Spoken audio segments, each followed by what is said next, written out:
São 7h19. Os deputados estaduais se reúnem daqui a pouco para eleger os novos membros da mesa diretora da Assembleia Legislativa para o biênio 2021-2022. O nome de consenso é do deputado estadual Evandro Leitão, do PDT. O atual presidente da Assembleia Legislativa, José Sarto, apresentou nesta segunda-feira o nome de Evandro Leitão para sucedê-lo pelos próximos 2 anos na presidência do Legislativo Estadual. Sarto destacou a qualidade do colega e lamentou, ou as qualidades políticas do colega Evandro Leitão, e lamentou que com apenas 2 anos não tenha tido condições de realizar as ações planejadas, como, por exemplo, o concurso para novos servidores da Assembleia Legislativa. Como eleitor do PDT, eu fico muito orgulhoso de que o partido, que hoje tem 14 deputados nessa casa, ele indica o nome do deputado Evandro Leitão, que, como o Guilherme já disse, que é o nosso líder, Guilherme, ele tem de sobras condições para fazer uma gestão bem mais avançada, bem mais moderna do que nós procuramos fazer. Nós, lamentavelmente, fomos atingidos, esse ano ainda estamos atingidos pela pandemia desde março. E, eu diria, projetos particulares meus, como a realização do concurso, foi paralisado por conta da própria legislação. O Ministério Público pediu que a gente suspendesse a realização de concurso. Só para vocês terem ideia, nós já tínhamos mais de 33 mil inscritos para o concurso público.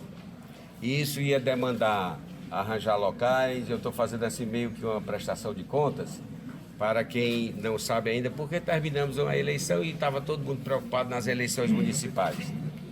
E eu acho que até aumentou o número de inscritos. Então eram 33 mil inscritos e isso, evidentemente, iria impor uma logística de aglomeração que, em plena pandemia, em pleno processo eleitoral, era inviável da gente fazer. Então, mas eu quero crer, aí, mas fica a critério, nós estamos apresentando agora o deputado Evandro como candidato. Evidentemente terá aí uma apreciação dos colegas e das colegas. O PDT parceriza-se aqui com vários partidos que eu estou vendo, a ampla maioria aqui, a base. Mas essa não é um caso de situação versus oposição contra o governo. Essa é um problema, é um caso, eu diria, bem mais interna, corporis, né? É a gestão da casa, é a relação com os deputados, e a gente torce para que essa chapa, essa proposta que o Evandro vai agora explicitar, ela seja consensual, até porque a casa tem aí uma dinâmica própria, respeitando quem faz oposição, e sabe bem o Evandro, que é maduro, que a mesa diretora compete dar condições de... Escolhido como nome que une o PDT e a base aliada ao governador Camilo Santana, o deputado Evandro Leitão falou em gratidão ao ser indicado candidato a presidente da Assembleia e nessa segunda-feira, ao conceder entrevista coletiva, antecipou projetos a serem desenvolvidos em seu mandato, como a retomada do concurso público e a ampliação de ações do Departamento de Saúde, assim como medidas para aproximar ainda mais a Assembleia Legislativa da população. Minha palavra inicial é de gratidão ao meu partido, inicialmente, por ter nos escolhido para nós concorrermos à eleição para presidente dessa casa. Muito me orgulha esse reconhecimento e eu espero não decepcioná-los. A questão da acessibilidade, a questão do Departamento de Saúde, que nós iremos terminar de implantar esse processo que ele iniciou, a questão do concurso público que ele acabou de falar e também, sobretudo, a aproximação desse parlamento com a sociedade cada vez mais. Portanto, essas serão, caso eleito formos, serão as nossas primeiras ações. São 7h24. O jornalista Beto Almeida, do PDT, foi rápido, ágil e não deixou que surgissem especulações sobre disputa interna na corrida pela presidência da Assembleia Legislativa. Nem Zezinho Albuquerque, nem Sérgio Aguiar, nem Tim Gomes. O PDT partiu para o pragmatismo, uniu a bancada, os aliados sob a coordenação do presidente José Sarto também ampliaram articulações e garantiram aí o consenso para a oficialização do nome de Evandro Leitão e a escolha hoje por meio de uma eleição da nova mesa diretora da Assembleia Legislativa. Daqui a pouco, a partir das 10 horas da manhã, os deputados estaduais se reúnem para escolher Evandro Leitão, oficializar a indicação de Evandro Leitão como novo presidente da Assembleia Legislativa, já tendo também definidos os ocupantes dos demais cargos da mesa diretora da Assembleia Legislativa. Beto Almeida, análise política com credibilidade e isenção. Luciano, a base aliada, o governo do estado com a sua base entendeu, por exemplo, que uma eleição muito demorada para a presidência da Assembleia Legislativa, muito cheia de discussões, acaba gerando também muitos desgastes. Então, essa foi uma lição aprendida em embates anteriores. Então, desta vez, não houve embates. Foi procurado logo o acordo, até porque o PDT realmente tem a maior bancada, são 14 parlamentares. Se havia entre a própria bancada nomes que se dispunham na disputa, já foi resolvido ali. E isso é um exemplo claro de que essa fatura tende a ser liquidada hoje, exatamente. A sessão, para você ter ideia, para a eleição do presidente da Assembleia poderia ser realizada até o dia 15. Inicialmente se falou que seria dia 10, mas uma vez que foi batido o martelo ontem, esta sessão já está programada para hoje, às 10 horas, liquidando uma fatura que é um cargo, sim, importante, é o poder legislativo, é um dos poderes constituídos, que inclusive, Luciano, dali desta Casa Legislativa, que nós estamos olhando aqui para ela, saem sempre os seus presidentes a ocupar funções estratégicas na vida pública. Então, não é um cargo qualquer, de fato, é um cargo importante. Mas, logicamente, que quando sai de um acordo, muito melhor. Tanto é, por exemplo, que o Evandro Leitão declinou ontem todos os nomes que vão compor a nova mesa diretora. Tá? Ficando composta como primeiro vice-presidente, o cargo continua nas mãos do petista Fernando Santana. Exatamente, o Fernando Santana como o primeiro vice-presidente, o segundo vice ficou o Daniel Oliveira, do MDB, na composição. O Antônio Granja ficou com o segundo cargo mais importante na hierarquia da Assembleia, da mesa diretora, que é exatamente a primeira secretaria. A primeira secretaria é importante porque ela cuida de todos os recursos humanos da casa, de toda essa parte, Luciano, de emprego, de funcionários, de servidores. É um verdadeiro prefeitinho, vamos dizer assim, da Assembleia Legislativa, e ele é do PDT.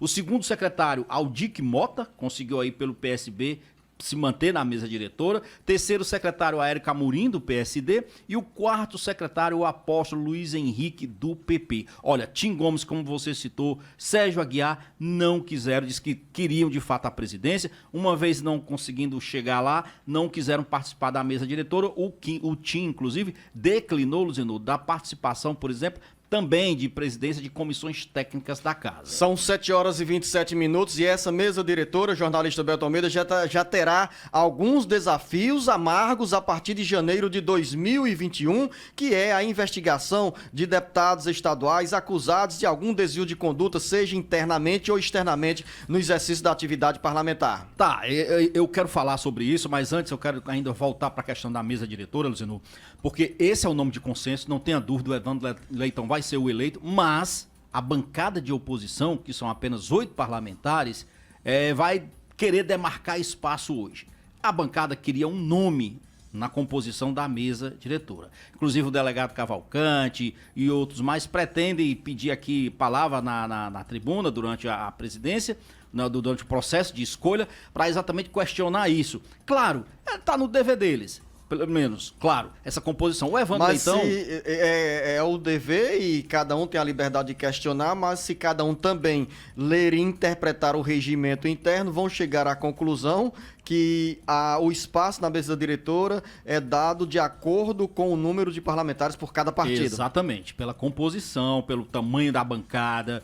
Tudo isso conta para ter presença na mesa diretora. O Evandro é um homem de diálogo, de argumentos, e ele desde ontem já vem tentando quebrar essas resistências entre os integrantes da bancada de oposição. São 7 horas e 29 minutos e daqui a pouco eu volto com o jornalista Beto Almeida, porque tem deputados estaduais na mira de investigações da Assembleia Legislativa, Osmar Baquite, Leonardo Araújo e também André Fernandes. Os três vão responder a investigações sobre desvio de conduta no exercício da atividade parlamentar. Em 1 minuto eu volto com o jornalista Beto Almeida.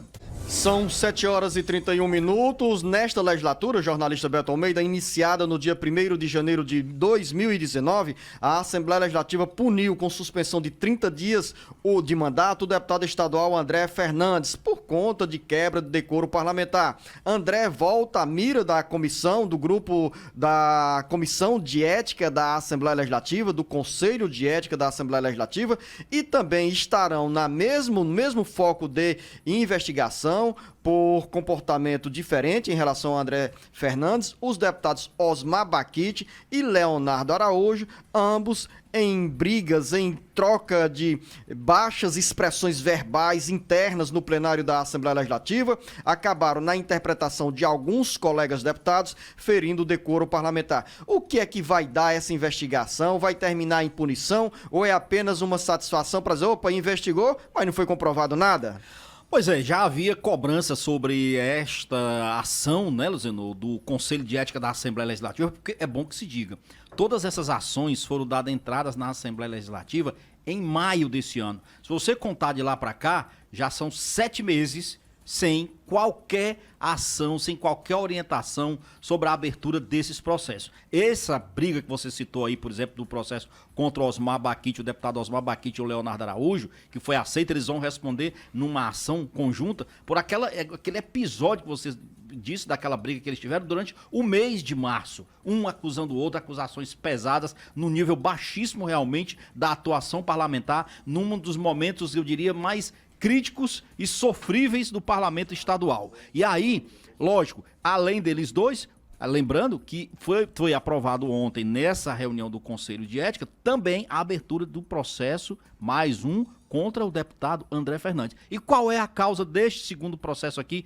que foi aprovado pelo Conselho de Ética para que seja instaurado inquérito e seja feita aquela apuração toda com aqueles prazos processuais que a gente conhece? Lembra daquela acusação que o deputado André Fernandes fez ao secretário de Saúde, doutor Cabeto, de que ele e outros profissionais de saúde do Estado estariam orientando os atestados de óbitos que estavam ocorrendo aqui no auge da pandemia, sem que, na realidade, as pessoas que estavam morrendo estivessem, segundo o André Fernandes, tendo como causa da morte a Covid, tá? Isso não existiu, porque, principalmente, o deputado André Fernandes não conseguiu provar por A mais B que existia, que essa denúncia tinha fundamento. Então, esse é um dos causos. Não são as duas únicas ações que existiam no Conselho de Ética tramitando contra o deputado André Fernandes. Também tinha uma do PROS, e tinha outra, Luzenor, provocada lá pelo PT.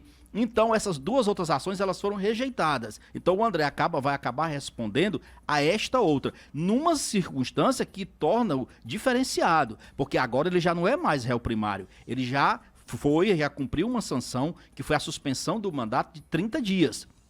Aí nós vamos lá. Tinha só isso? Não. Tinha outros processos também na casa. Por exemplo, o deputado Bruno Gonçalves acabou se safando dessa, Luciano. Como é que o Bruno se safou? O Bruno, na realidade, foi eleito prefeito de Aquiraz. O que ele fez? Renunciou logo no comecinho do mês de dezembro, pouco logo depois das eleições, ao mandato. Ele precisaria ter renunciado? Claro que não. Mas se ele hoje estivesse na condição de deputado estadual ainda, iria ser alvo da abertura desse processo. Então, como ele renunciou, também foi arquivada a ação contra ele, que é exatamente daquele famigerado vídeo em que ele aparece negociando dinheiro, facilidades com o líder comunitário, o maninho lá do Lagamar, da Aerolândia, para facilitar a reeleição da mãe dele, dona Marta Gonçalves. Bom, agora vem um outro questionamento. Você me perguntou o seguinte: teremos tempo para fazer isso? Esse ano não, Luciano. Sabe por quê? Vai ter uma eleição da mesa diretora. São 7 horas e 35 minutos. Na realidade, Beto Almeida, eu já estou olhando para o relógio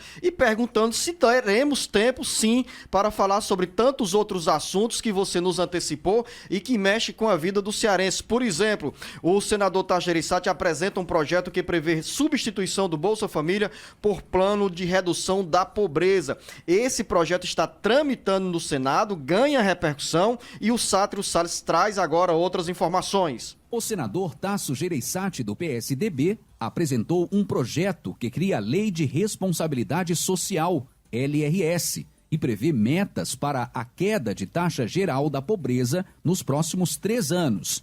A proposta, de acordo com o texto, terá verba extra de recursos do orçamento destinada às ações de transferência de renda aos mais pobres, alívio na flutuação de renda e estímulo à emancipação econômica.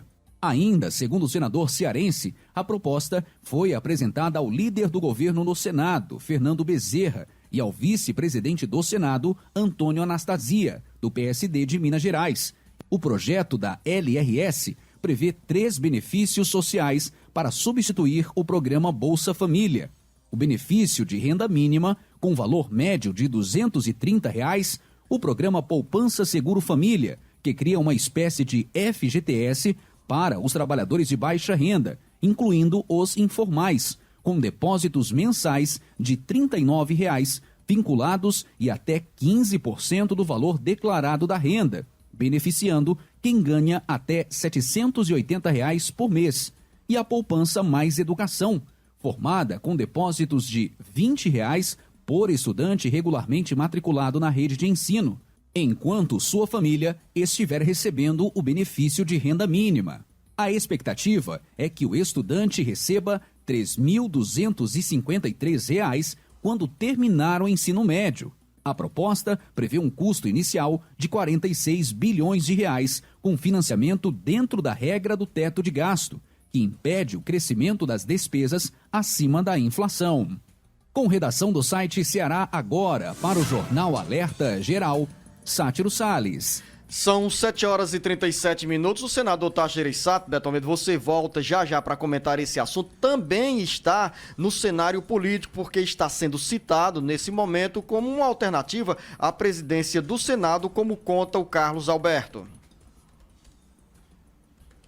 Se as bancadas do Ceará na Câmara Federal e no Senado estavam fora da discussão sobre a sucessão do comando das 2 mesas diretoras, agora surge pela primeira vez o nome do cearense Tasso Gereissati como uma alternativa para a sucessão do atual presidente Davi Alcolumbre no Senado. O nome de Tasso surgiu após a decisão do Supremo Tribunal Federal, STF, adotada nesse último domingo, proibir a reeleição dos atuais presidentes da Câmara e do Senado. Tasso, que cumpre o 2º mandato no Senado, é apontado por colegas de parlamento como um candidato que poderia atrair o apoio de senadores independentes. Abre aspas, não está cedo nem tarde para trabalharmos o nome de Tasso Gereissati para a presidência do Senado. Nós, do PSDB, temos 30 dias para mostrar que é o melhor nome nesse momento para aglutinar os apoios necessários nesse processo de sucessão no Senado, escreveu em seu Twitter o senador Plínio Valério, do estado do Amazonas. A corrida pela presidência do Senado e da Câmara fez o MDB romper o silêncio e apresentar nomes para a disputa da sucessão de Rodrigo Maia e Davi Alcolumbre. A briga pelo comando das 2 casas que formam o Congresso Nacional começou nesta semana e pautará o noticiário político pelos próximos 60 dias. Com informações do Ceará Agora, para o Jornal Alerta Geral, Carlos Alberto. São 7h39. De repente, jornalista Beto Almeida, o senador Tasso Gereissati aparece em 2 frentes no noticiário. Primeiro, nessa área social, com repercussão eleitoral, que é essa proposta de mudança no Bolsa Família, ampliando o número de pessoas beneficiadas e também criando condições para que as famílias mais pobres tenham uma renda mínima e em melhores condições em relação ao que nós temos hoje. E a outra frente, pré-eleitoral, política partidária, que pela trajetória dentro do Senado, Tasso acaba sendo também lembrado como um nome independente para comandar o Senado, com a decisão, após a decisão do Supremo Tribunal Federal, que barrou no Senado a reeleição de Davi Alcolumbre. Bom, vamos começar aí. São 2 fatos extremamente importantes, Luziano. Tomara que um não prejudique o outro. Porque, primeiro, com a lembrança do nome do senador Tasso Gereissati aí, lançado, lógico, por seus colegas do PSDB, mas também com o apoio de outros parlamentares, para presidir o Senado Federal. Inclusive, eu ouvi uma declaração do senador Tasso Gereissati, ele colocando o seguinte, que é da tradição do parlamento que não houvesse, que não, no caso da presidência das duas casas, né, tanto na Câmara como no Senado, o ideal, ele afirma, é que não houvesse disputa, para que não esse desgaste não houvesse reflexo durante o exercício, né, do desempenho do presidente que foi eleito, tanto para a casa do Senado como também para a Câmara. Então, o que ele quer dizer com isso, Zinô? Que ele defende que seja construído um consenso. Em torno do nome dele, ele agradeceu a lembrança, fez tudo isso pelo perfil que ele tem dentro do parlamento, moderado, respeitado, com experiência, um homem vivido. E aí vem o outro aspecto desse projeto, que é a proposta dele, dizendo, dessa lei de responsabilidade social. Luziano, a proposta do senador Tasso Gereissati, eu vejo como uma das coisas mais interessantes colocadas até agora, porque ele diz o seguinte, nós estamos chegando ao final do ano, Luziano, e o governo ainda não tem uma alternativa sobre a questão do benefício social que está sendo, o auxílio emergencial que está sendo pago. Renda mínima. Renda mínima. Ele está sendo... Renda Brasil, melhor dizendo. Não, dizendo, não me confunda não, pelo amor de Deus. Não, pois fique à vontade, Beto. O benefício, desacelere. O benefício social. Esse que está terminando agora. O auxílio emergencial. Pronto. Está terminando agora, no final de dezembro. O governo Bolsonaro prometeu criar exatamente este Renda Brasil, que não saiu do papel, a proposta não existe, encontra resistência, inclusive na equipe econômica, porque diz que ameaça e compromete o teto fiscal do governo e tal. Pois a proposta do senador Tasso Gereissati, ela é diferente porque ela ataca a pobreza e a miséria. E ainda por cima, trabalha com a questão de metas a serem alcançadas para retirar essas famílias a longo prazo dessa condição de pobreza e de miséria. E além disso, ele abre 3 frentes. Na realidade, o projeto chama-se Lei de Responsabilidade Social, porque lembra daquele lei, o projeto da responsabilidade fiscal que foi criada pelo PSDB, não vai comprometer, no projeto do senador Tasso Gereissati, esse dinheiro que vai ser aplicado não vai comprometer o teto fiscal. Portanto, acaba o argumento do ministro da Economia, Paulo Guedes, de que um novo programa de benefício social iria comprometer o teto de gasto fiscal. Não vai nesse projeto do senador. Então, o que existe aí, na realidade, é uma preocupação imediata, que é substituir, encontrar algo para substituir hoje o auxílio emergencial que não existe e, ao mesmo tempo, estabelecer de vez condições criteriosas, com metas para serem alcançadas, para retirar famílias da miséria e da pobreza. Jornalista Beto Almeida, você tomou o tempo todo aqui do bate-papo político. Eu o deixei à vontade, mas naturalmente também com limites de liberdade. Mas você ocupou além do tempo que nós temos aqui. E para acrescentar sobre esse assunto, jornalista Beto Almeida, dizer que a importância dessa iniciativa do senador Tasso Gereissati se converte em editorial hoje do jornal O Estado de São Paulo, para destacar a importância desse projeto de lei. O editorial destaca que o senador Tasso Gereissati apresentou um projeto de lei que cria a Lei de Responsabilidade Social. Aí destaca o editorial, a importante iniciativa estabelece como metas a redução de pobreza e da miséria, que antes da pandemia já atingiam respectivamente 12,3% e 6,4% da população. São 7 horas e 44 minutos. O que é que a gente faz, Beto? Com 1 minuto, diga aí. O Lael tá lá em Caucaia ouvindo nos acompanhando pelas redes sociais e diz, e aí, vai ter mais 1 hora de programa? Vai não, Lael. Essa é uma boa pergunta. Mas dizer o seguinte, Luciano, que nós vamos continuar acompanhando, o programa tá aí para nós terminando, mas vamos continuar acompanhando o desenrolar do dia hoje da Assembleia. Para nós, nosso não debate.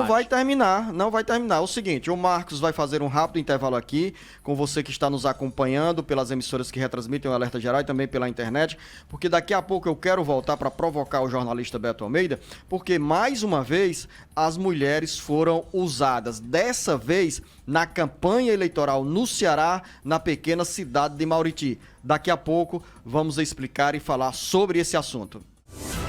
São 7 horas e 41 minutos, 7 horas e 48 minutos. O Ministério Público Eleitoral pede a cassação do registro de candidatos eleitos a vereador no município de Mauriti por fraudes na cota de gênero. Quem tem essa informação é o Carlos Silva. Confusão, muita confusão no resultado das eleições para a Câmara de Vereadores da pequena cidade de Mauriti, na região do Cariri.